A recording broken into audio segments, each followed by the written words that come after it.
Radio, number 60. Joining us right now, the Cali kid, the boy from the States. Now he's in Thailand, just got back from Brazil, cross country. Not even cross country, across the globe.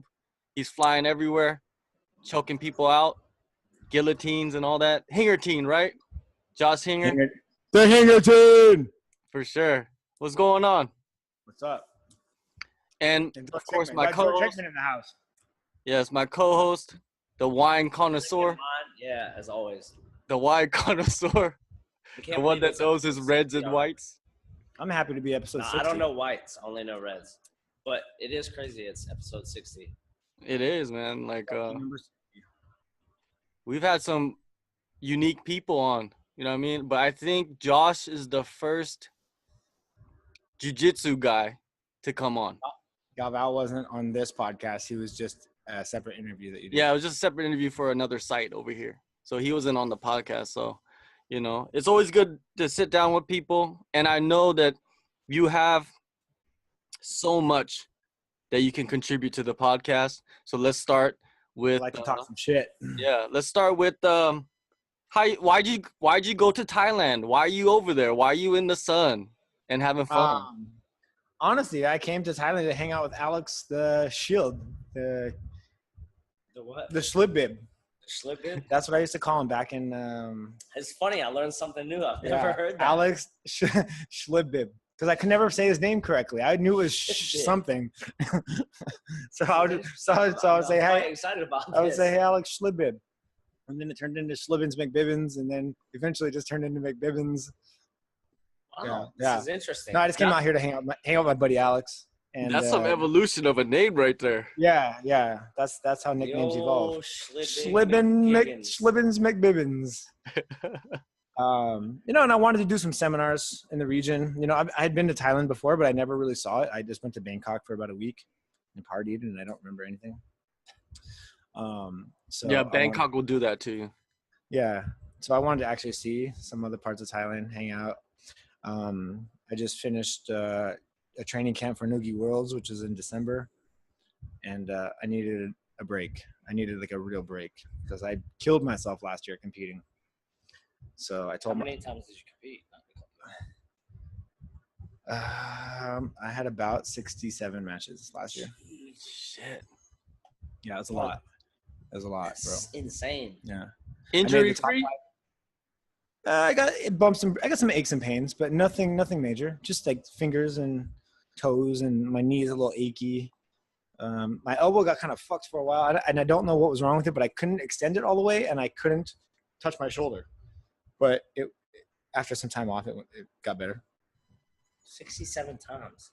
67 matches, yeah. I made the top 5 most active competitor of the year. And I'm the oldest on that list of top 5 competitors. How old are you? 35.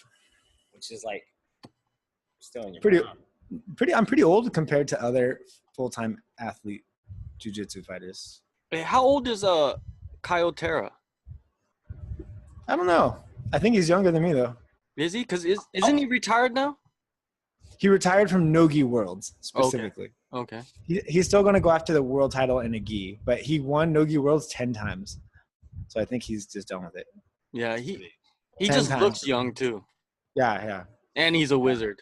I think he's like 29, 28, 29. Yeah. Maybe 30. I saw him in your corner. Yeah, he's a good friend of our team. Yeah, he's a good guy. A lot of people are kind of afraid of him because he speaks his mind. Mm-hmm. He's very direct, but I love him. And I'm the exact same way. I'll speak my mind, and I'm very direct. I don't really bullshit around things. Some people think I'm abrasive because I do that, but I would rather speak my mind than be a two-faced, back talker, like talking, when you're not around. Well, that's most people, I guess. An educated person, a very high education, very intelligent people do that. It just cuts through the bullshit, like the problems get solved quicker if you just say whatever it is that makes everyone uncomfortable, but at least it's on the table, and then you can sort it out. For sure. It's what you call being an adult, right? Yeah, right. That's what I think. Yeah.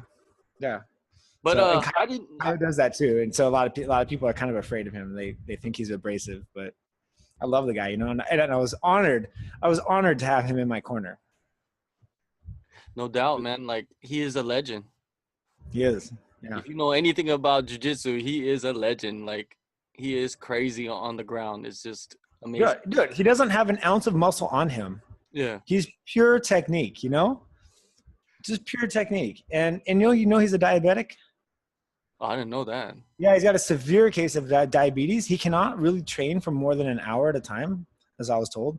And he always has to have sugar, like candy, nearby because at any moment his sugar will crash big time and he'll like, you know, almost go comatose. So he's like constantly eating sugar. Oh, shit. Yeah. That's crazy. So imagine achieving that level with such a physical disability, you know, like you can't train for more than an hour, really like hard training, you know? Yeah, I used to train at this gym, and one of the instructors, the jiu-jitsu instructor, he had severe diabetes. He had one of those like monitors and shit. So when he would train, yeah, he wouldn't last very long, but he was a good teacher. But I'm saying he couldn't last very long on. Yeah, you got to make the most out of your time, you know? Like, you know, I got to get on the mat, get it done. You can't be fucking around. Now, Kyle Terry, I remember like the first time I heard about him was when Nick Diaz was attacking him for coaching Carlos Condit. Do you remember that? No. Nick Diaz was talking shit about Kyle Terry because Kyle Terry was a coach, I think, at Gracie Jiu-Jitsu up in, I think, Stockton. Where Nick came from. Yeah, and Nick and them, they used to train with Kyle Terra. And then Kyle Terra went to go coach Carlos Condit when they were going to fight each other. And that's when Nick Diaz came out and said he's a traitor and, you know. Was it Cesar Gracie? Yeah, Cesar Gracie. Yeah, Cesar Gracie. No, I didn't hear that. Why did Kyle coach Condit?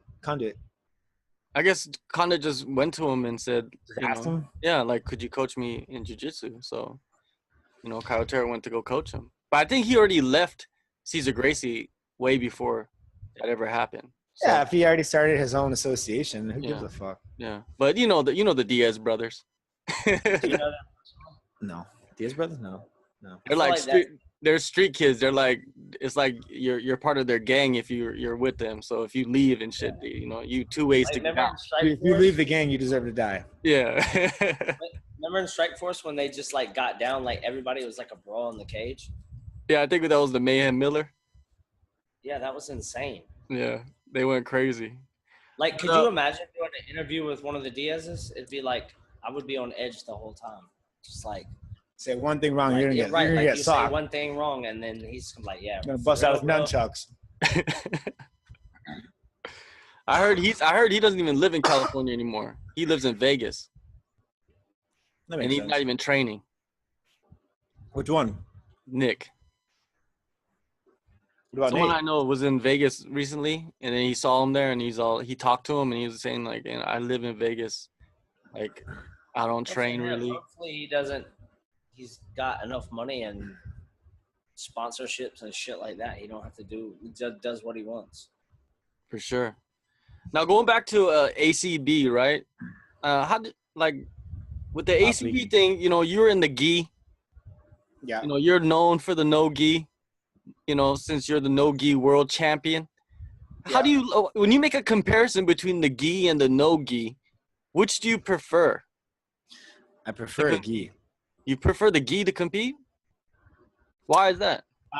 To compete? Yeah. If I know that I have to win? Yeah. No gi. No gi.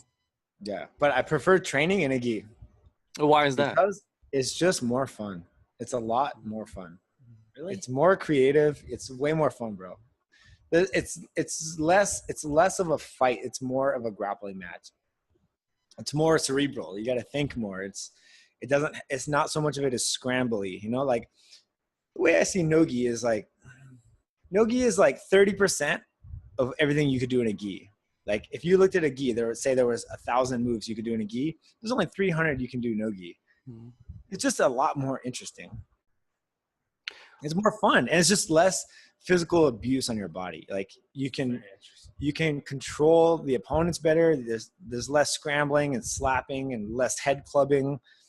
I think fingers get jammed less. Like it's just more fun, man. Like no-gi is hard. No-gi is painful. It's brutal. Like you're smacking each other, clubbing the heads all the time, shoving each other. Like you're catching elbows to the head all the fucking time because someone wants to turn into you. Like you try to take the back. It's just so scrambly. You fucking get hurt all the time.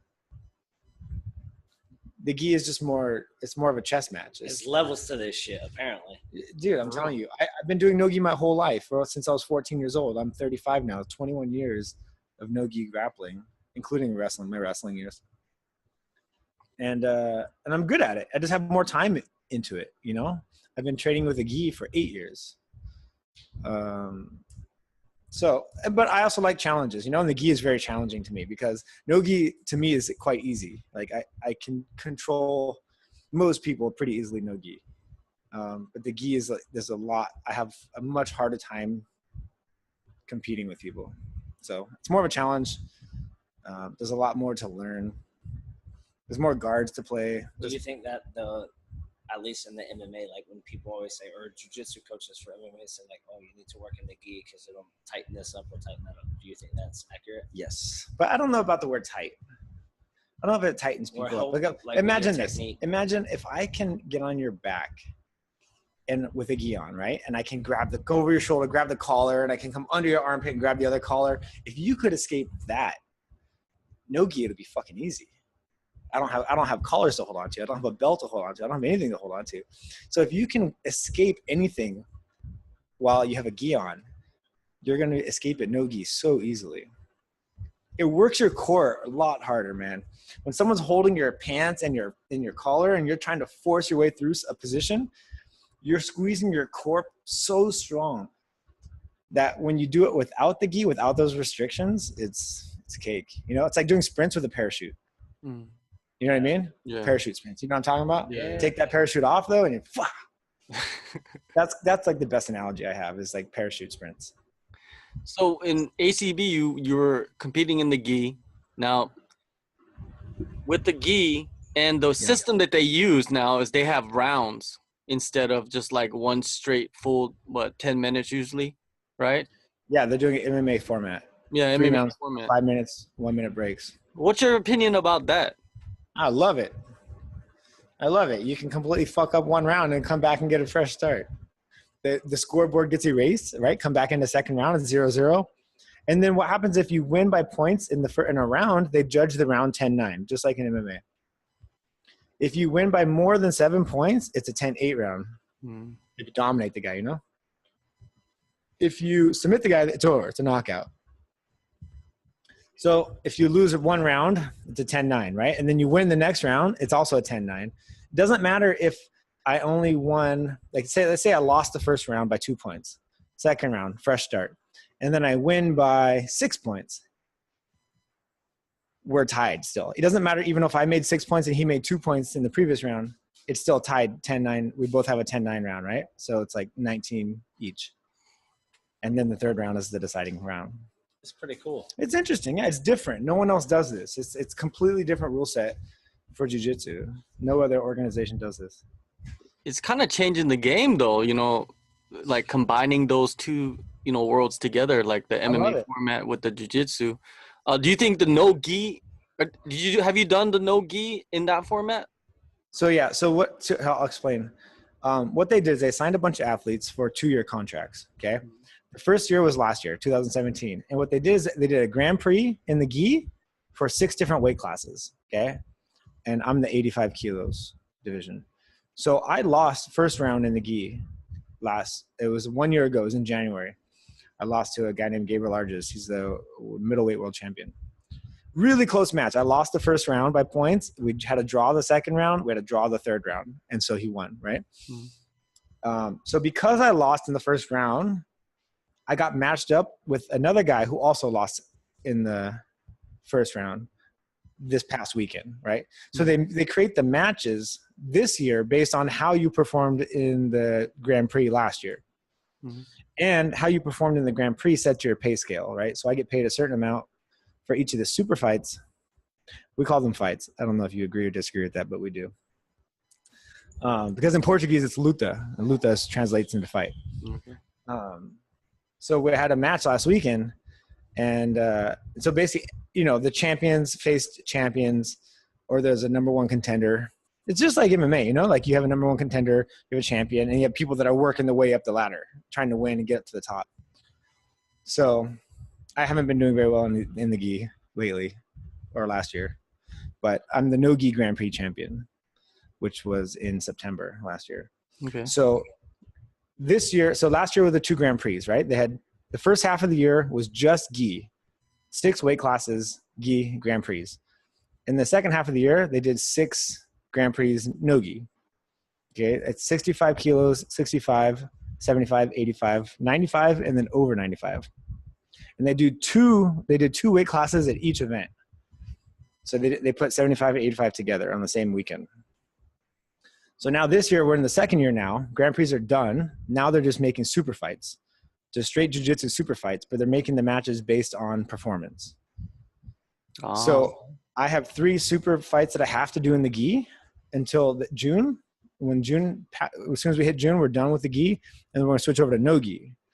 And then I'll have a completely different position in the super fight setup because I'm the champion of the no gi division. Okay.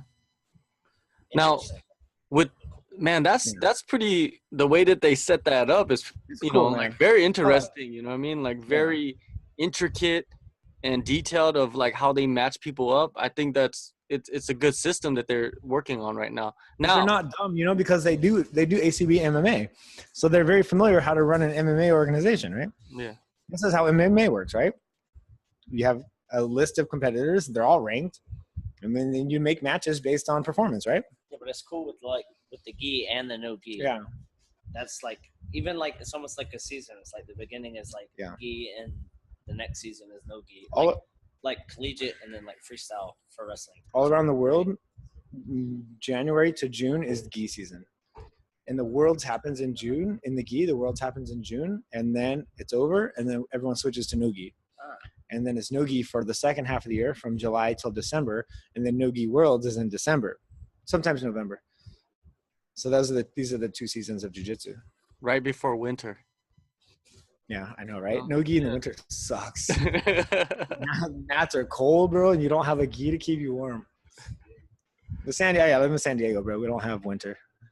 Yeah, but then you got to go to some locations, right, where it's like, imagine going to Poland or something like that. These guys did an event in Moscow. Oh my god. No, thank you. Now I was gonna say something about the system. Oh yeah, the contract. You said you guys signed 2-year contract. So is that an exclusive contract? Can you still go? It's exclusive in terms of super fights. Yes.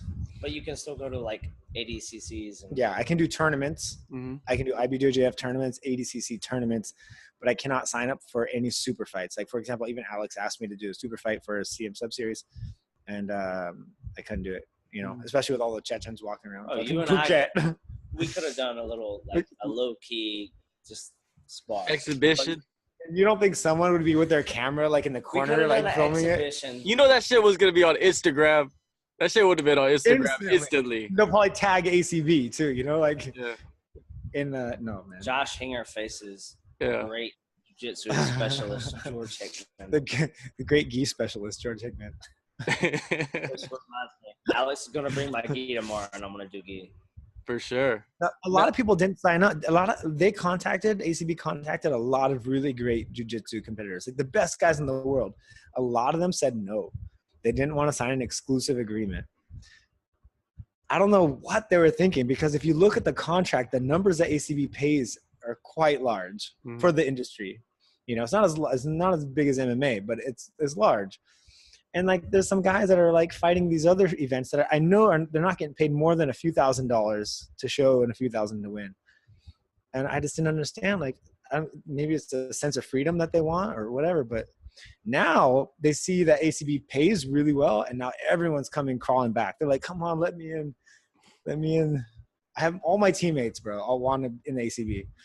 But it's man, you should have signed up earlier. When they were. Well, ACB could become bigger than ADCC. Oh yeah, for sure. I just had this conversation with Kyle last weekend. We were talking about this. What's better? Something with less prestige but pays really well, or something that pays okay but has a lot of prestige. Like ADCC has a lot of prestige, but they pay $10,000 to win the division, and they've been paying that since 1998. Shit. In 1998, 10,000 was a lot. Yeah. 2018 is not that Especially if much. this is like your livelihood. Yeah, it's not that much now. But an ADCC title is, of course, very prestigious. You could do a lot with it. You can open an academy and people will flock to you. You can do seminars everywhere. Like, sure. Yeah, but it's cool. Like for me, I would have never thought, honestly, until probably this year, I didn't know that you can make that type of money in jiu-jitsu. Like It wasn't until ACB came around that you could make that kind of money in jiu-jitsu.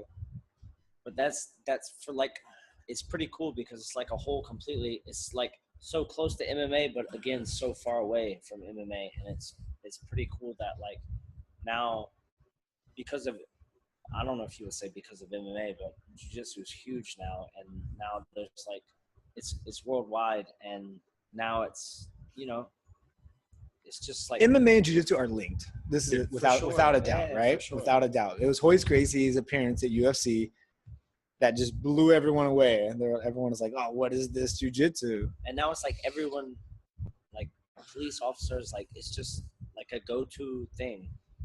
Hey, in Korea, jiu-jitsu is way bigger than MMA. Really? Yeah. Oh shit! I had no idea.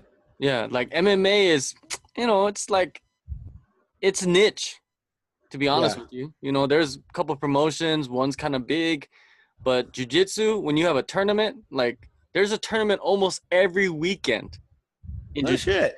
Yeah, like someone's throwing a tournament every weekend in Korea, and Korea is a tiny ass country. Really? Yeah. Are you in Seoul? Hey, yeah, I'm in Seoul. Hey, my boy that I went there with? Who, the Chang? No, not the Chink. The one that I was with, like the bodybuilder dude. Yeah. And Hold his- on. The one and the that was other in homie? Pride? The one that was in Pride? Yeah, like they're having a tournament in 2 weeks. They're having their jiu-jitsu tournament in 2 weeks. Okay. It's like there's tournaments everywhere here. It's so much bigger. Is he team? Is he team Ad, team Posse? What is he? No, they have their own team. What's it called though? I like Korean names for It's their called MMA. Top Top? Gym. Yeah. Top. Yeah, it's not that exciting. Posse, Top But- Gym. Hey, you know that mob gym? You know what it stands for? What? Mind over body. It's not even like mob like we think mob. Like mob Money deep over or something. bitches. Yeah, like money over bitches. It's mind over body. Nah, I like Team Mob though. Yeah, they got some decent fighters. What does Team Mad stand for? Oh, it stands for something, but I forgot. I knew it before, but it's Hey, but what is the biggest StarCraft team in Korea? I have no idea. Bro, isn't StarCraft like the thing out there? Yeah, it is. Like it's on TV like 24 hours a day. It's fucking awesome. Hey, he if he plays StarCraft, dude, he's like a Brainiac or something, man. I used to play StarCraft in college a lot. There's no doubt. Yo, StarCraft That's is why super cool. that's why he wants to come to Korea. He wants to do a seminar, and then he wants to go like Asian fucking girls? play I heard StarCraft. You like Asian I heard that the gamers in Korea have like supermodel girlfriends. Yeah, they do. Top notch. Yo, have you Groupies. seen the supermodels in Korea? You like Asians? Oh, he got that. He got that Asian. He got that yellow. That's why I'm really in Asia, guys. I came to Asia to do seminars and meet a future wife. Damn. You need to like sift through them Possible. first, like sift through all of them before you get to a wife. Gotta find supermodel. Make sure you experience all the different Asians. For real. It's like a buffet out here. You just gotta, That's what I'm saying. You throw a rock, there's a Cambodian over there. You go over here, there's a Singaporean over there. You throw a rock over here, it's a Thai girl. Throw another 'cause rock, it's a lady boy. You're going off. There's a big variety of people out here. a lady. You're seeing all the different countries though, so that's good. Yeah. You can pick and choose what you want, and then you. There's Chinese everywhere around here. Oh yeah, they're everywhere. Like Yeah, you go to Korea, everywhere. there's a lot of Chinese. If you go to here, there's a lot of Chinese. Hey, aren't Chinese the? I'm not gonna get racist. Never mind. No, it's not racist. No, it's not racist. I'm just saying, but aren't Chinese the most disliked Asian peoples amongst all the other Asian peoples? I would say. Yeah, yes. you could say that. You could say that. I'm okay with saying that. Yes. Yeah. It's not it racist. is. It's not racist, right? It's not. Mainland I don't think China. it's racist Mainland because China. Because a lot of people don't like Americans. Yeah, for But sure. that's not racist, right? We're the most disliked white people on the planet. Because when we travel, like That's fucking true, though, huh? Yeah, Yeah, Americans are 100%. most disliked white people. But the thing is, like, in Asia, they love white people. If you noticed, I don't know if in Thailand, but in like Korea, they're like, they want to be white. They want to look white. That's why they change Yeah, their that's face. definitely. It's in Thailand's the same way. Like there's so much Korean influence in Thailand. Like you can't even buy lotion around here without it saying whitening lotion because everyone Really? wants to. Yes, Whitening everyone, lotion? everyone wants to be white. It's ridiculous. You should just open a store like Even just call it Loma. white. Yeah, I should. I'd kill it. Even Loma. Like one time, like I was giving her a lecture about, and I was having someone translate it. Like, you're not fat. You've been lifting weights. This is MMA. This isn't Muay Thai where you run every single day, 3 times a day. Like, you've been lifting weights. You're getting bigger and you're getting stronger. And then I was like, and then like I just like it came out while I was on the tangent. I was like, and also, I was like, you're not dark. You're not tan. You have nice skin. You don't need to be white. I was like, I know Thai people want you to be white, but it's like, and I just like went on this complete tangent, but it was like, it's frustrating because white isn't always pretty. I know, especially when you like white, like clear white, like vampire white. That's a factual statement. Yeah, because especially in Southeast Asia, everyone wants to be Korean, bro. Like Thai people watch Korean drama like all the time with the subtitles. Like it's that serious. Damn, everybody wants to be Korean. Like I want to be black just from the waist down though. And I'm Korean. You definitely. But you know, we always wish things. You know what I mean? You Blasian. You're talking about having ashy skin, right, on your knees? Yes, of course. I want them beautiful muscular legs. You know what I mean? Yeah. But damn. Hey, I wanted to ask you about something else too from last year. Like you came out and you were kind of throwing gang signs at John Kavanaugh and SBG. Is that true? Is that guy's in Ireland? Yeah. With his little belt, his belt Man, system that he okay, has. yeah. You know what? Okay, here's the true story behind that. Mhm. Yeah, I was talking shit. Yeah, not about them.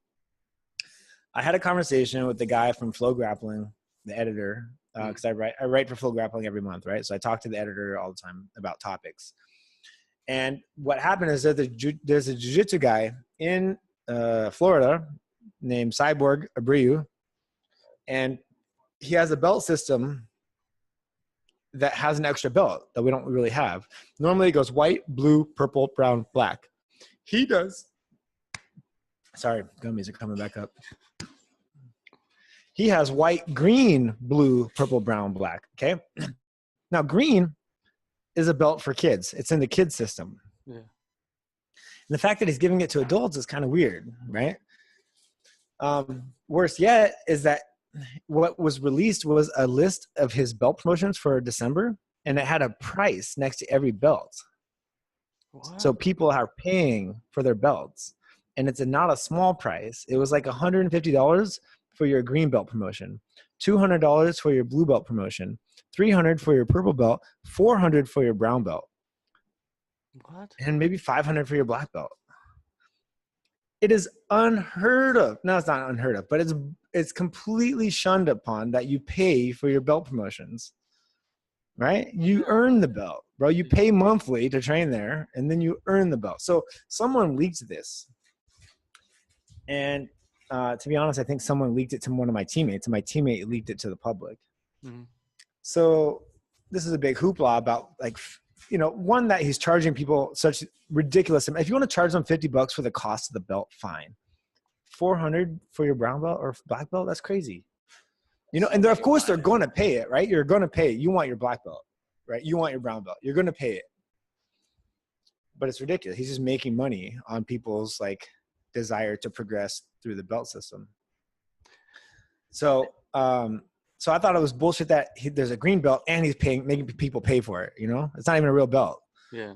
Like, you can't go to a tournament and sign up for the green belt division. They have to sign up for the white belt division. But like, if you're a fucking green belt, then you cannot fight white belts. Was in that You know what I mean? kids division?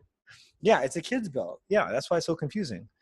But like, if you get a promotion to a green belt, you cannot compete with white belts. That's bullshit. Yeah.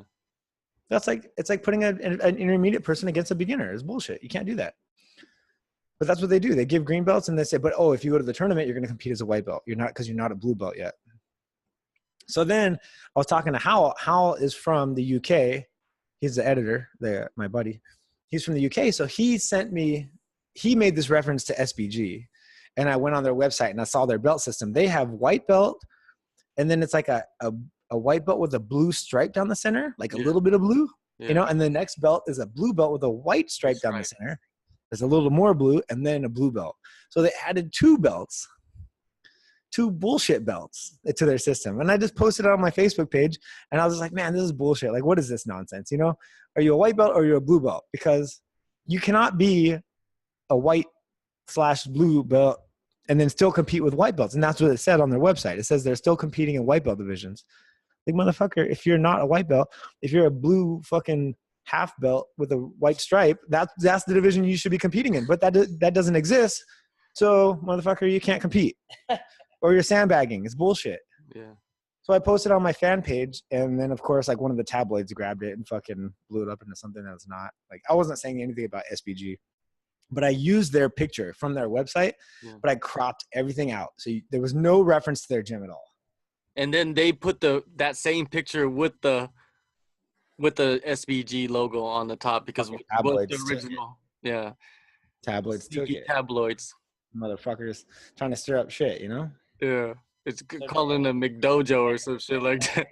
Some guys sent me some pretty nasty messages. They said, oh, why don't you come out to my gym? You think I have a McDojo? Because I called it McDojo. McDojo is like, you know, McDonald's. Somebody from there said that.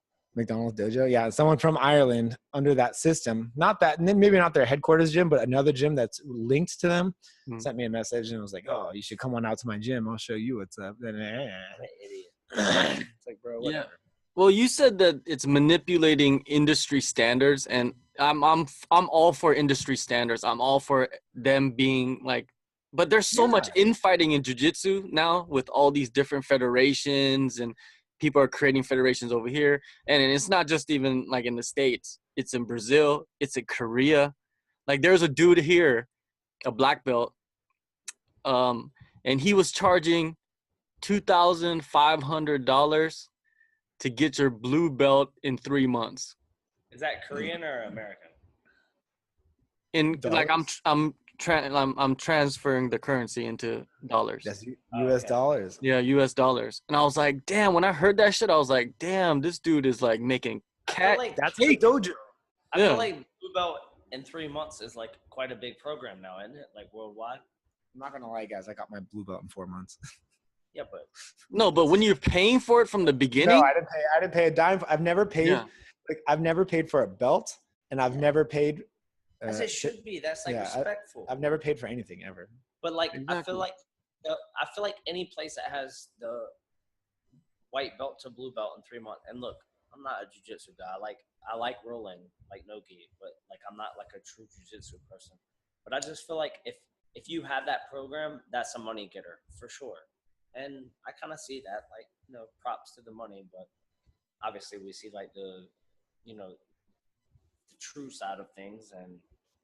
But I just feel like you can get your, like, literally go from without like any experience, whether you're like been in athletics or been like a grappler, like a wrestler, let's say, like a wrestler, I could see that happening, whether it's supposed to or not, but I can see that. But like a normal, like Joe Schmo just coming off the street, that was it, like played baseball and going from white belt to blue belt in 3 months. I just think that's not accurate. And obviously you have a better. What do you think about kids that are 12 years old with Taekwondo black belts? Oh, that's whack as fuck. It's all over. I'm in Korea, man. Like, it's everywhere. I know. You're in the homeland of Taekwondo, bro. Hapkido black belts at 12 years old. Like, it's like, what I was 15. That's like McDojo right there. Like, you need to give me props. I was Okinawan Kempo. And I was like 16. And I tried to quit before then, but my dad made me continue because I wanted to focus on wrestling. But even that, like, bro, I know, like, it's It's whack, Like, man.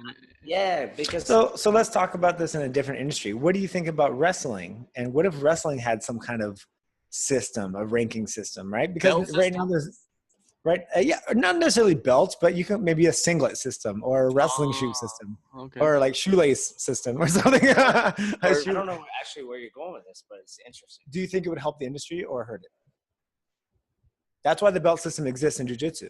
It was to build the industry, to give mostly for kids, right? Because for adults, for the longest time, it was white and black. That's it. Yeah. You're a white But belt. I feel like in jiu-jitsu, there's not They created belts to keep people motivated, including kids. because there's no high school there's no like actual team, well, not even team, but like in high school. There's like, no public. There's no public programs. Yeah, for me, like I didn't have middle school wrestling. I had a high school wrestling. In middle school, I trained with the high school. Okay. I don't think it would even work in wrestling because wrestling is just all about weight classes.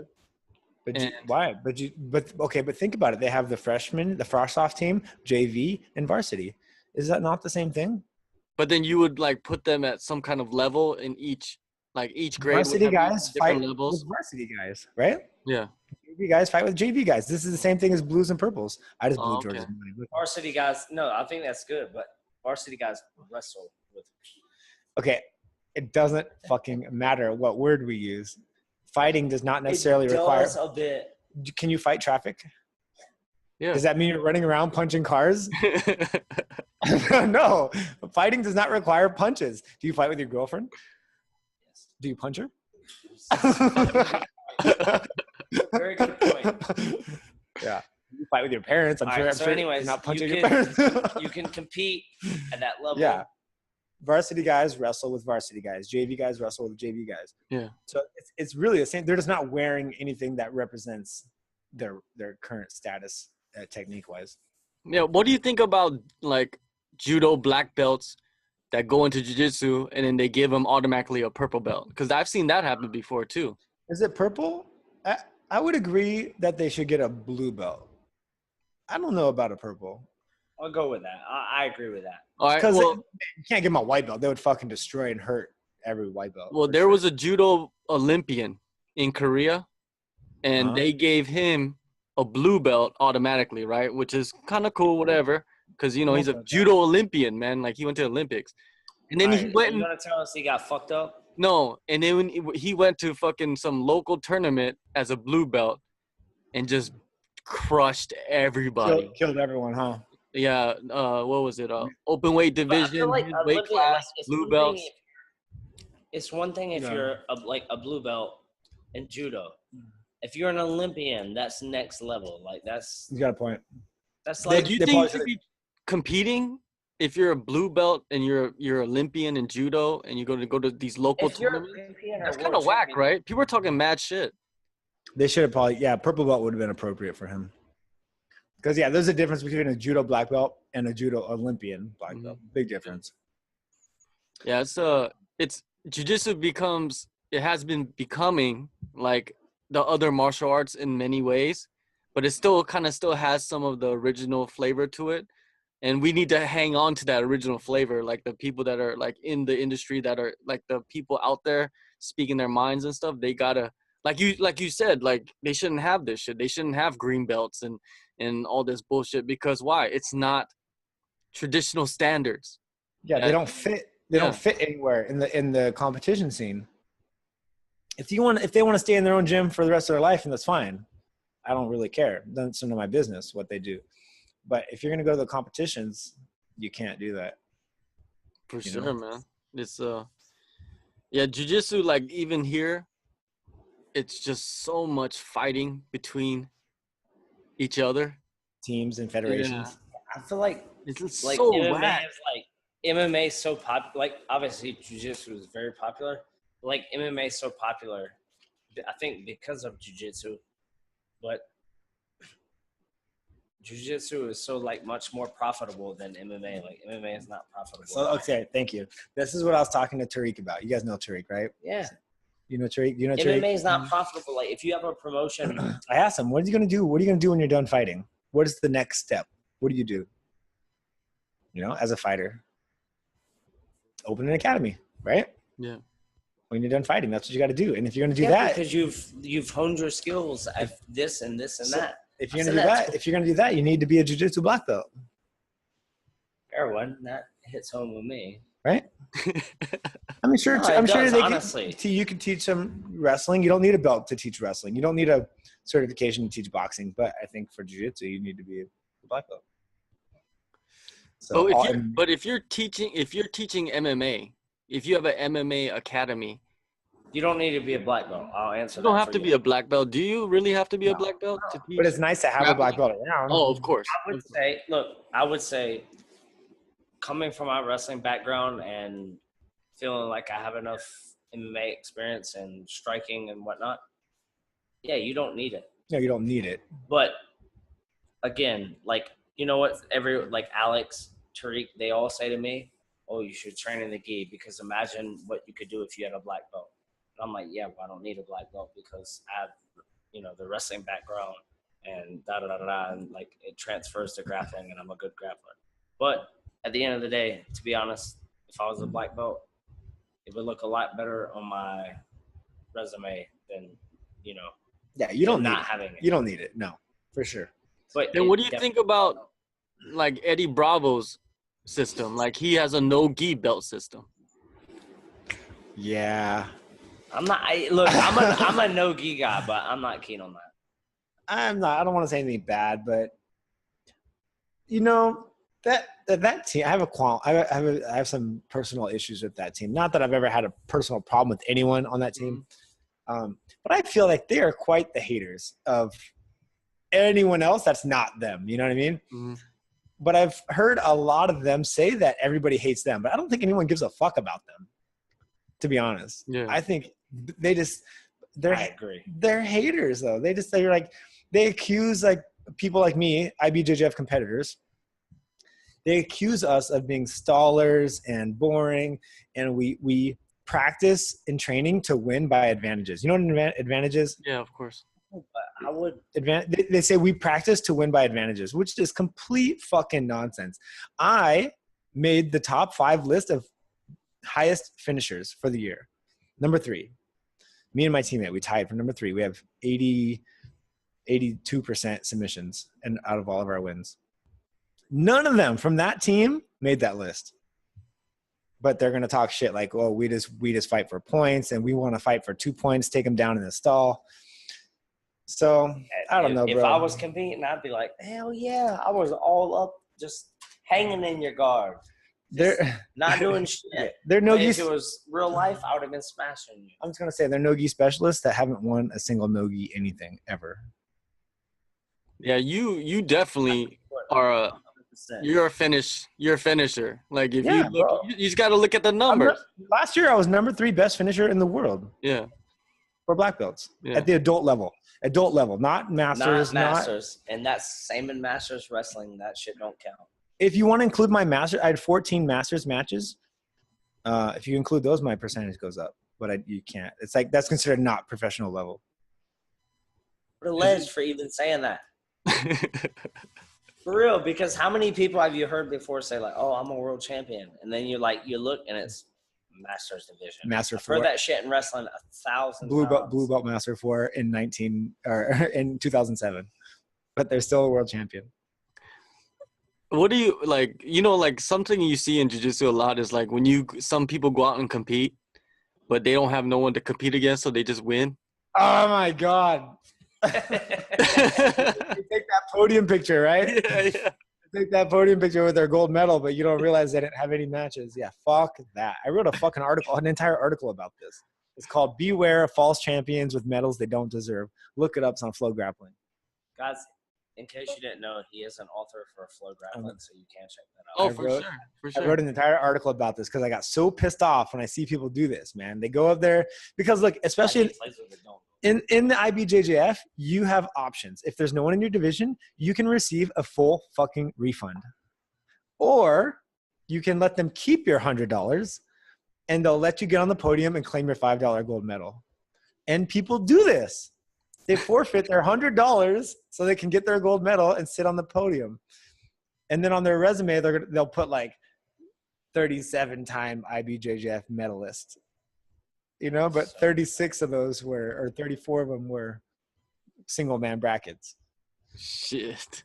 No, that shit pisses me off, man. Yeah, I'm honest about everything I do. If I won a division with 2 guys, I will put that. I won a match against 2 guys. I won this division, or I'll put the podium picture with just me and the other guy or something, you know? Or if one time I don't pay for IBJJF because I'm a world champion. So I get free registration for life. And one time I had to go up there and claim a gold medal on the podium because I wanted to do the open class. There was no one in my division. And I wanted to do the open class. So in this situation, it's fine to go up there, claim your gold medal. You didn't fight anybody. But when I posted about it on Instagram that night, I announced it to the world. Like, I didn't fight anybody in my weight class. I went up there and got the gold medal because I wanted to do the open class. So in the end, you just got to be real. Be honest with yourself. well, you know, there's a lot of people that flossing that gold medal. You know, Oh, bro, they'll go outside. They'll go outside and stand in front of the venue outside where there's no one around, and then take their gold medal picture so that you cannot see that there was no one on the podium. Fucking stupid. Hey, another issue that I saw was I think the BJJ Federation was saying that they don't want what is it? They don't want they're gonna ban purple belts from teaching. What did you think about that? Oh, That was another federation. That was in Brazil, I think. Yeah. How the fuck are you going to enforce that? Yeah, I was wondering that too, but You can't enforce that. I started teaching as a purple belt. What are you going to do? Go in everyone's gym, make sure? It's nonsense. yeah, but I feel like purple belts are That's when you start teaching. yeah, but that's like I think in every martial art, whether it's like obviously there's not a belt system in wrestling, but like wrestling, like karate. I know I remember teaching karate before I was a black belt, but like that's like you become the black belt, which is like the most achievable thing, and I think in any martial art, and then you start teaching. No, like you start doing it before because that helps you in every other aspect. Even when you're a blue belt, you're teaching, right? You're just not teaching a class. You're probably teaching one-on-one. Like there's a new white belt, you're a blue belt, you go over there, you help them out. That's bullshit, bro. Everyone's teaching everyone always. Like, you can't tell people they can't teach. That's fucking I think stupid. that's what jiu-jitsu is like you're always learning from each other. It doesn't matter if you're doing a class or not, right? Bro, I teach a white belt class in San Diego, just white belts, right? But a white belt that's been there for 1 year knows a fuck of a lot more than a white belt that's been there 1 month. And those guys are allowed to help each other. Like, I encourage it. It forces thought process. Like, until you've had to explain something to someone, like, you don't really understand it. Like, when you explain it to someone, it forces you to think about it and understand it and why it works. And then, of course, the person will ask you questions, and then you have to think about it. Like, why? I don't know. Why do I do this? You know? So that's fucking nonsense, bro. White belts teach, blue belts teach, purple belts teach, brown belts teach, black belts teach. Now, talking about like your approach to jiu-jitsu, you know, you're more of a cerebral guy.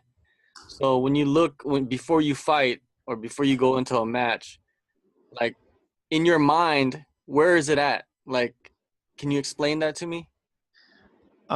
Lately, the past 2 years, I've been very confident when I go into my matches. I've developed a bit of a reputation for like kind of being a tough person to fight with. And I know that all my competitors know that. And they're like, usually it's kind of like if I know they're thinking about me, it gives me a boost of confidence. I have the same game that I do to literally everybody. And I've got it down to a T. I take down, I smash, I pass the guard, and I submit. And I never deviate my game plan. Doesn't matter who it is. I do the same thing. Same takedown, same 2 guard passes, same submissions. And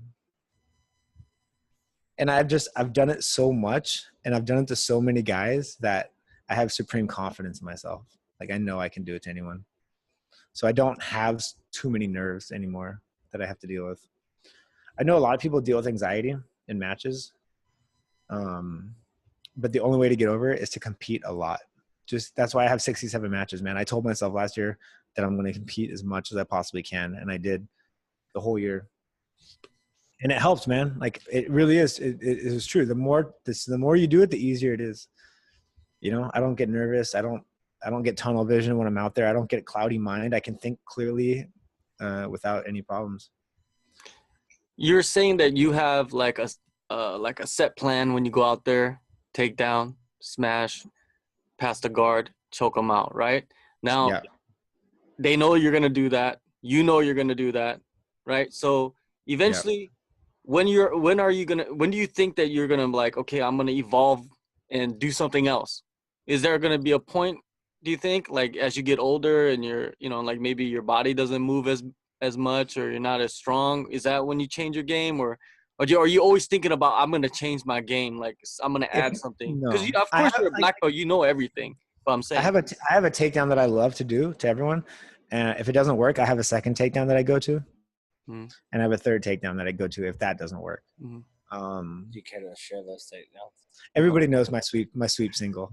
Everybody knows it, but I can't tell you what the second one is. Is that in the gi or in no gi? In the gi. Okay. No gi is different. No gi, I was getting ready to say because no gi. I remember like my neck getting ripped. Yeah.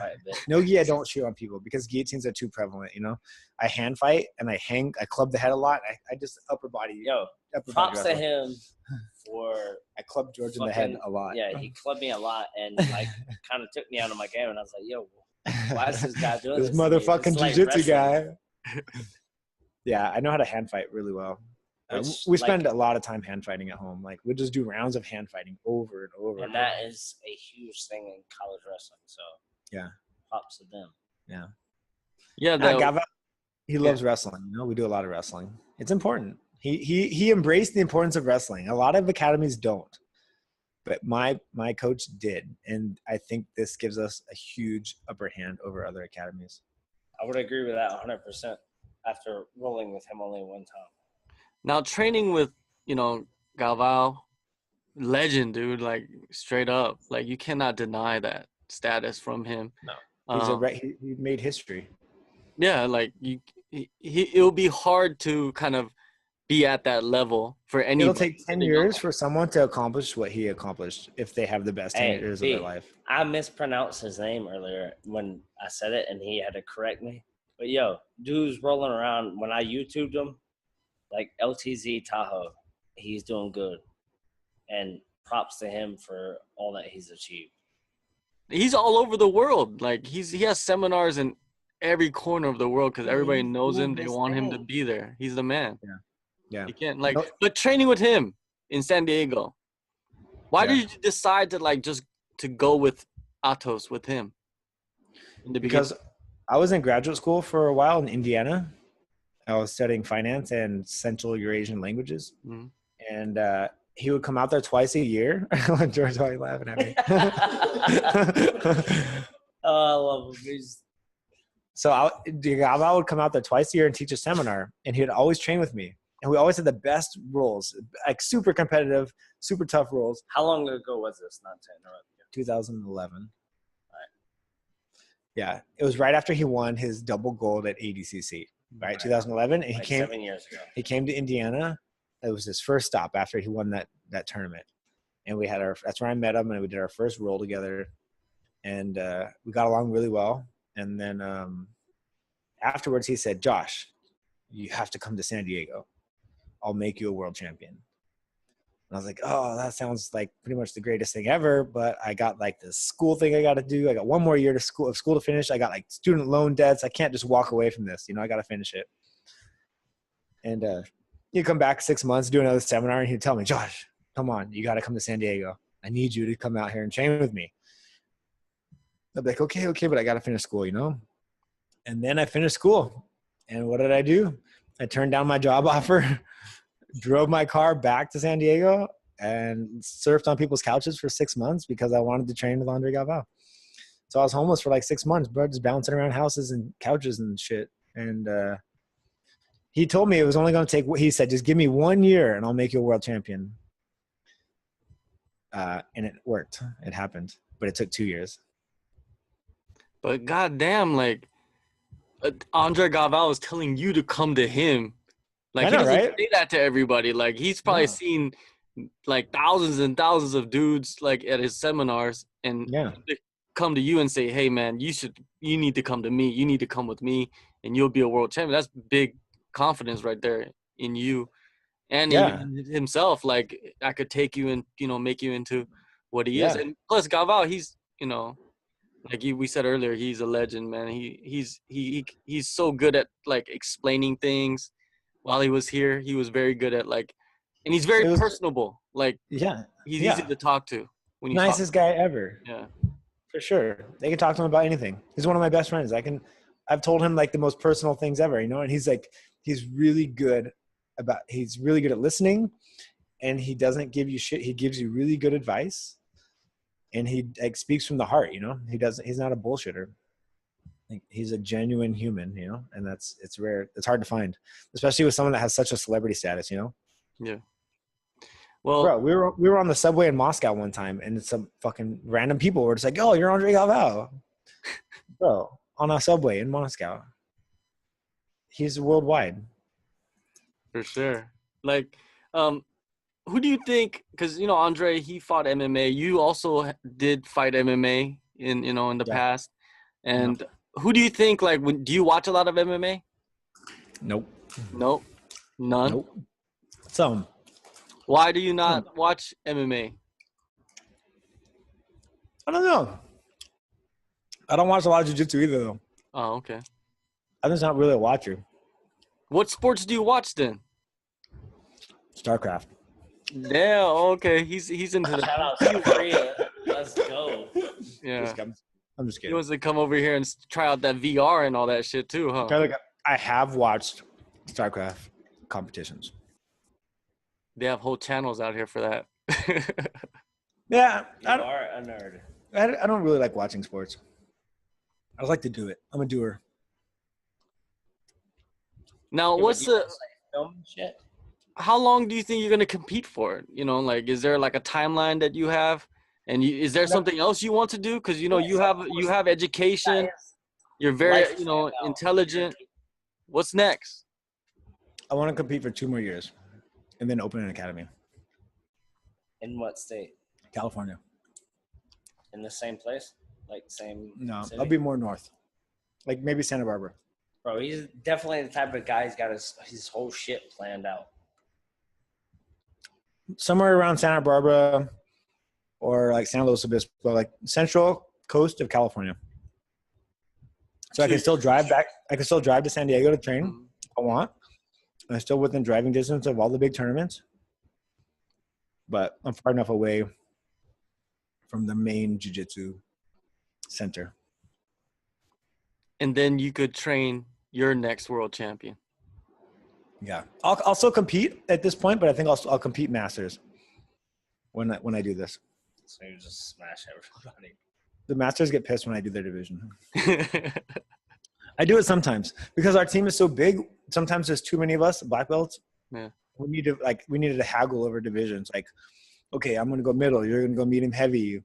Next time you're going to go heavy and I'm going to go middle. Or so we got to negotiate all the time. But I'm the only one who's old enough to do masters. Everyone else in their 20s, they can't do it. So it's very easy for me to say, okay, I'll go do masters. Like at San Diego Open, whenever San Diego Open happens, our whole team goes. So we're constantly like arguing over who goes into what division. So it's easy for me just to say, I'm going to go masters and I'm by myself. I have my own division.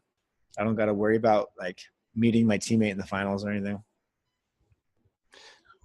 Now, I wanted to get into the competition jiu-jitsu versus the practical jiu-jitsu that you can use like in the street, like as defense, you know, like as what did you call it? Self-defense jiu-jitsu, right? The hot topic in jiu-jitsu, yeah. Exactly, right? I want to pick your brain about that. Like, do you think that for a regular person that's not going to compete, should they train in that sports jiu-jitsu style?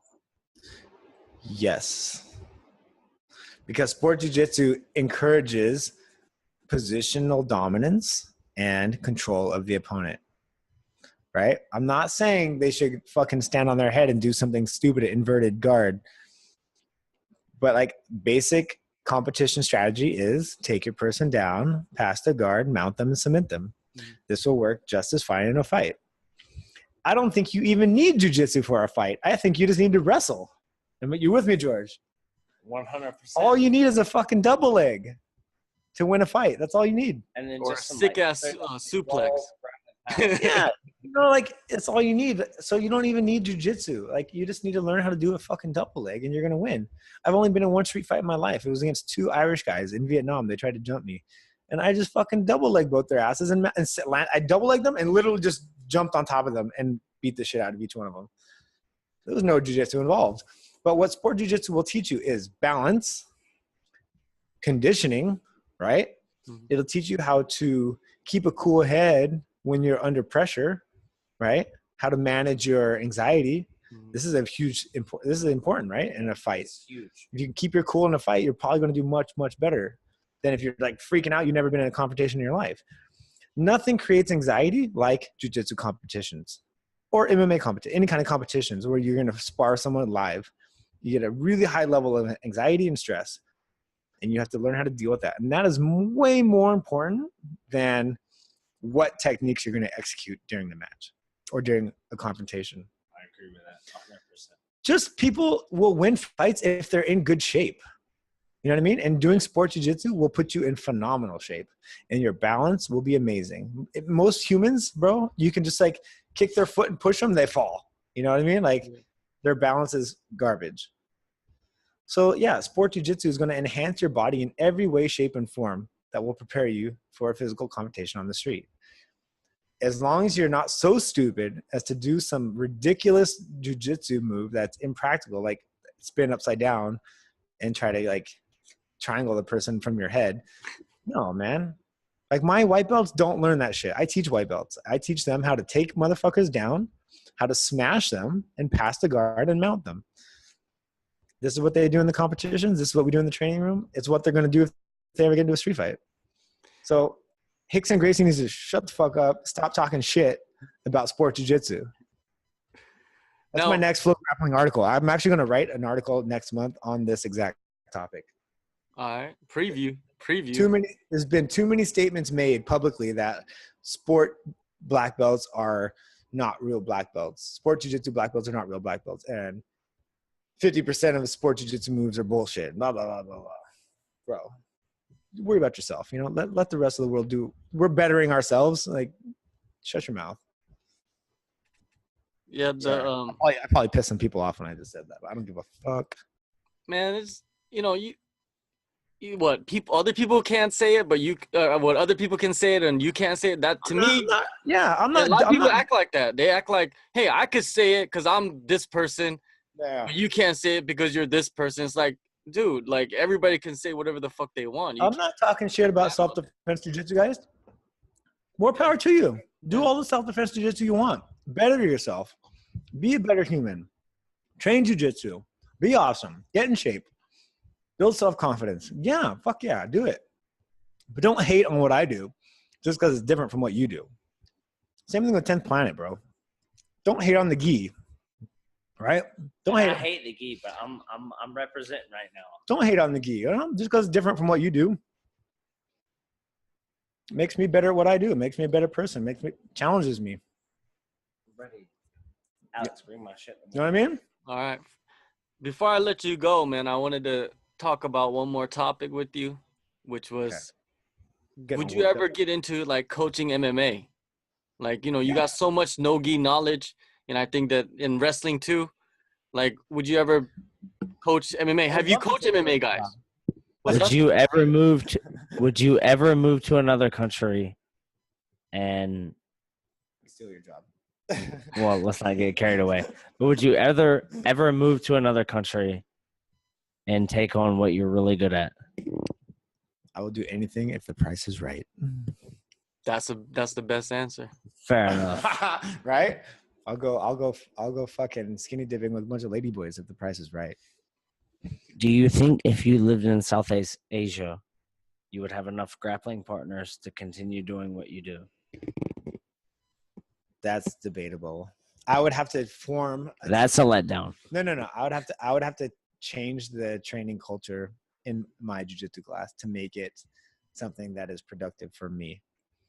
basically I would have to teach everyone in the jiu-jitsu class how to train hard as fuck.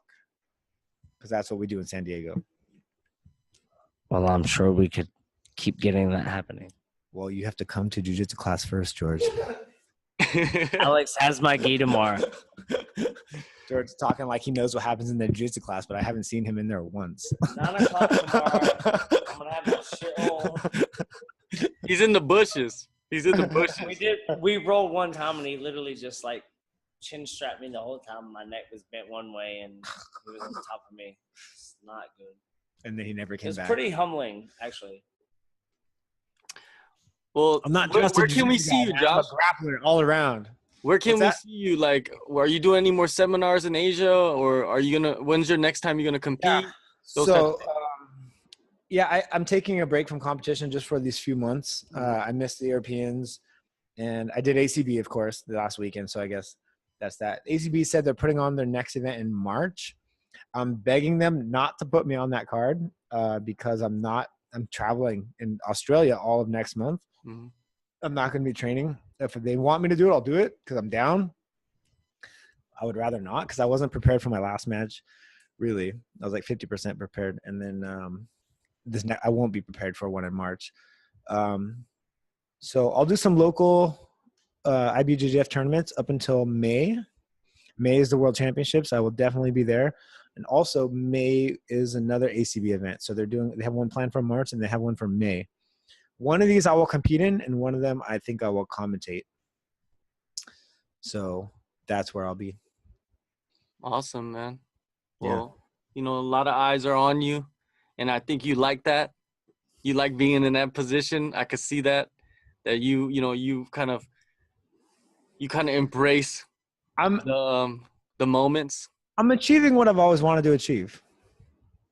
To sum it up, I don't necessarily like spotlight, but I'm getting to a place in my life where I've always wanted to be, which is nice. Yeah. Well, for a long time, I doubted myself, For a long time, I doubted myself. I didn't know if I could do it. And lately, I've been doing it. So it's been good. It's refreshing. It's encouraging for myself. Because we all have self-doubts, right?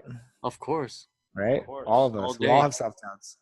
You're always asking yourself, can I do it? Can I do it? Yeah. So I'm happy. I'm happy with where my life is right now. All right. Well, thank you, Josh, for coming on. Thank you, man. It was very, I love talking jiu-jitsu. Even though we mostly talk MMA, but it's always good to talk about those things, those issues that are in the world. Mixed martial arts is about martial arts. For Jiu-jitsu sure. is a martial art. Jiu-jitsu is just MA. Yeah. Shout out to you and your Crooks and Castles hat as well. All right. Good looking out for noticing. Yeah, next time we should have some wrestling guys or something on, man. I kind of like having all the parts of MMA are necessary to, He is a wrestling guy. That's why I love him. He is a wrestling guy too. That's right. You are a wrestling guy. We've talked wrestling. I'm talking about we should have a Krav Maga or some guy or something like that. There you go. Hey, there's some karate and taekwondo and MMA, right? Yeah, we should get an Okinawan Kempo. Give him a cheetah. I have the perfect guest, Mr. Miyagi. We have to get him on here. He could talk about. Is he still alive? The real one or the chain? No, Mr. Miyagi, the real guy. Okay. The wax on, wax off. I think we could find one in Japan somewhere. There's probably a million of Miyagis out there. So Or we should just get the Chank back on. We could. Hey, All right, well, let's shut it down. Josh Hinger. Pleasure getting to know you, man. For sure, man. It was good talking. George, it's always a pleasure. 안녕하세요. 감사합니다. 시바세케.